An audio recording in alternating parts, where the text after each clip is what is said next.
இறைவனுடைய படைப்பில் நீயும் நானும் பொம்மைகள் தான். அவன் ஆட்டி விற்கிறான், நம்ம ஆடுறோம்.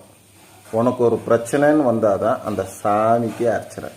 கோயிலுக்கு போனால் சும்மா வெறும் கண்டதை சுமந்துக்கிட்டு போல, ஏன் வெளியில் வரும்போது எல்லாத்தையும் இறக்கி வச்சுட்டதா கடவுள் பார்த்துப்பாரு அப்படின்னு நம்ம சொல்கிறோம். எந்த ஆத்தாவும் உன்னை காப்பாற்றாது.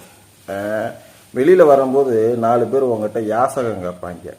பிச்சைக்காரன் நினச்சி நீ யாசகம் போடுவ. வாங்குறது யார் தெரியுமா? கடவுள். அவன் கடவுள் தான் தெரியாமையே நீ பிச்சை போடுவ. ஆனால் வாங்குறவனுக்கு தெரியும் நீ தான் கடவுள்னு. புரியல? புரிஞ்சுக்கிட்டாதான் நீ கடவுளாச்சே. அது ஒரு மிகப்பெரிய சூட்சும ரகசியம்யா. எல்லா பிரச்சனைக்கும் காரணம் நீ தான். அதை எப்போ உணர்றியோ அன்னைக்கு தான் நீ யோகி, நீ ஞானி. முதல்ல நீ உணரு, அப்புறம் பார்த்துக்கலாம்.